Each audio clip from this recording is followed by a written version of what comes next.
राजेशजी विटेकर यांनी जो प्रश्न इथं मांडला तो जर आपण अध्यक्ष महोदय डिटेलमध्ये वाचला तर जे स्थानिक लोकल कॅलॅमिटी ज्याला आपण म्हणतो तो जो ट्रिगर असतो तो अतिशय महत्त्वाचा असतो। मंत्री महोदयांच्या उत्तरामध्ये सुद्धा आपण सर्व आकडे बघितले तर लोकलाइज कॅलॅमिटी हा जो आकडा आहे त्याच्या अंतर्गत तो जो ट्रिगर आहे जो विमा कंपनी शेतकऱ्यांच्या बाबतीत त्या ट्रिगरच्या अंतर्गत जो निधी देते तो सगळ्यात मोठा असतो। म्हणजे गेल्या वर्षी आपण जर बघितलं सरकारकडनं 1 रुपया योजना आणली, आम्ही त्याचं स्वागत करतो, खरंच चांगली योजना होती। 3700 कोटी रुपये हे त्या 3532 कोटी रुपये हे विमा कंपनीकडनं अध्यक्ष महोदय देण्यात आले। त्यातले 2775 कोटी रुपये हे लोकलाइज कॅलॅमिटी या ट्रिगरच्या अंतर्गत अध्यक्ष महोदय देण्यात आले, म्हणजे 80%।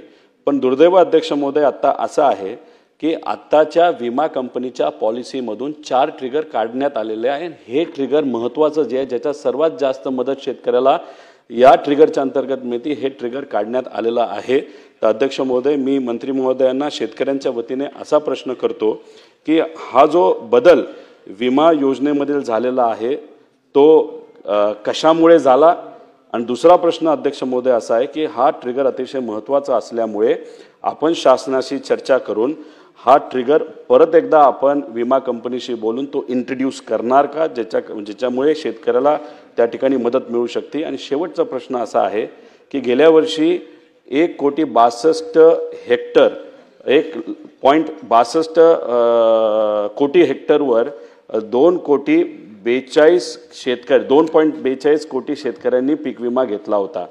आत्ताची परिस्थिती असं आहे जुलै एंडला आपली मुदत संपत आहे, पण आत्ता जर आपण बघितलं तर फक्त केवळ 2,87,000 लाख 2.87 लाख म्हणजे 2,87,000 अर्ज फक्त आत्ता आलेले आहेत। म्हणजे गेल्या वेळेस आपण बघितलं 2,42,00,000 होते, आता फक्त आत्तापर्यंत आता ठीक आहे 20 दिवस अजून आहेत 2,87,000,000 आहे। तर शेतकऱ्यांना कदाचित या विमा पॉलिसीमध्ये कुठेतरी अडचण वाटते। शेतकऱ्यांच्या हितासाठी राजकारण बाजूला ठेवून आपण सरकारशी बोलून जे पूर्वीचे 4 ट्रिगर आहेत ते परत एकदा आपण इंट्रोड्यूस करणार का? मंत्री महोदय। अध्यक्ष महोदय, या विम्याच्या संदर्भामध्ये अनेक वेळा चर्चा झाली। महाराष्ट्रातल्या अनेक जिल्ह्यामध्ये मोठ्या प्रमाणात गैरप्रकार या ठिकाणी आढळून आले आणि विमा कंपन्यांना जवळपास 7,500 कोटी रुपयाचा नफा या 1 रुपयाच्या पीक विमा योजनेच्या अंतर्गत झालेला आहे आणि एवढ्या मोठ्या प्रकारचा नफा शेतकऱ्यांना न मिळता कंपन्यांना मिळतो या संदर्भात शेतकऱ्यांच्याही मनामध्ये नाराजी होती। त्या संदर्भामध्ये राज्य सरकारने सन्माननीय मुख्यमंत्री देवेंद्रजी फडणवीस आणि उपमुख्यमंत्री दोन्ही उपमुख्यमंत्र्यांच्या उपस्थितीमध्ये या संदर्भात चर्चा झाली आणि विम्याच्या संदर्भात जुन्या पद्धतीची विमा योजना सुरू करावी। 2% खरीपासाठी, 1.5% रब्बीसाठी आणि 5% फळबागांसाठी अशा प्रकारे ते विम्याचं स्वरूप या ठिकाणी जुन्या योजनेच्या माध्यमातून या ठिकाणी इंट्रोड्यूस झालं आणि त्यामुळे जो काही फायदा आपल्याला झाला आहे जवळपास 750 कोटी रुपयाचंच फक्त या ठिकाणी टेंडर विमा कंपन्याचा आलेला आहे आणि 4,500 कोटी रुपये राज्य सरकारचे या ठिकाणी वाचलेले आहेत अंदाजे। तर त्या 4,500 कोटी रुपयाची भांडवली गुंतवणूक शेतीमध्ये करण्यात यावी अशा प्रकारचे निर्देश सन्माननीय मुख्यमंत्री महोदय आणि दोन्ही उपमुख्यमंत्र्यांनी दिलेले आहेत आणि त्या दृष्टिकोनातून दर वर्षाला 5,000 कोटी रुपये असे मिळून 25,000 कोटी रुपयाची भांडवली गुंतवणूक शेतीमध्ये करता येईल।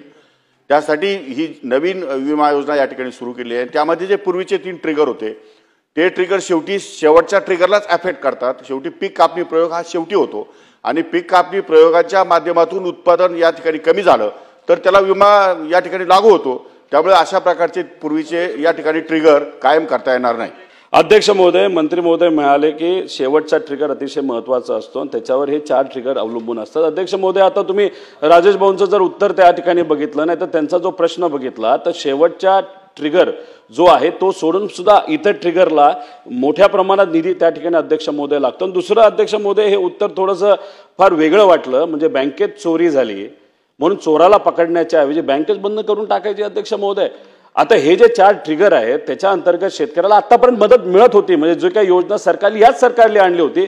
अध्यक्ष महोदय, मग मंत्री महोदयांनी असं सांगावं की ठीक आहे आम्ही 750 कोटी, खरं तर तसं बघितलं तर राज्य सरकारचे आणि केंद्र सरकारचे 6,000 कोटी रुपये वाचावे म्हणून कदाचित ही निर्णय त्या ठिकाणी घेण्यात यावा। नाही तर मग मंत्री महोदयांनी असं सांगावं या ट्रिगरच्या अंतर्गत आम्ही ऍक्टिव्ह ठेवतो, ठीक आहे आम्ही विमा कंपनीला तिथं पैसे देणार नाही आम्ही ऍक्टिव्ह ठेवतो. चला. विमा कंपनी चला. ऐवजी मंत्री सरकार या 4 ट्रिगरच्या अंतर्गत शेतकऱ्याचं नुकसान झालं तर हे सरकार त्या शेतकऱ्याची जबाबदारी घेईल असं तरी उत्तर अध्यक्ष महोदय मंत्री महोदयांनी या ठिकाणी घ्यावं. अध्यक्ष महोदय, सन्माननीय सदस्य रोहित पवार हे जे काही सांगतायत त्या गोष्टी काही अंशी जरी खरं असलं तरी हे जे पूर्वीचे 3 ट्रिगर होते ते ट्रिगर हे राज्य सरकारने दिले होते. केंद्र सरकारने ही विमा योजना ही केंद्र सरकार आणि राज्य सरकार दोघांनी मिळून या ठिकाणी चालवलेली आहे. त्यामुळे पूर्वीचे हे राज्य सरकारने ॲडिशनल 3 ट्रिगर या ठिकाणी ठेवले होते.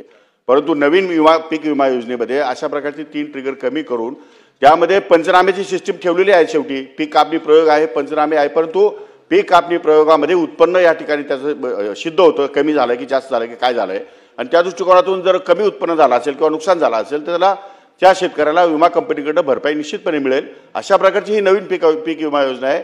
त्यामुळे जुने ट्रिगर परत आपल्याला लागू करता येणार नाही. अध्यक्ष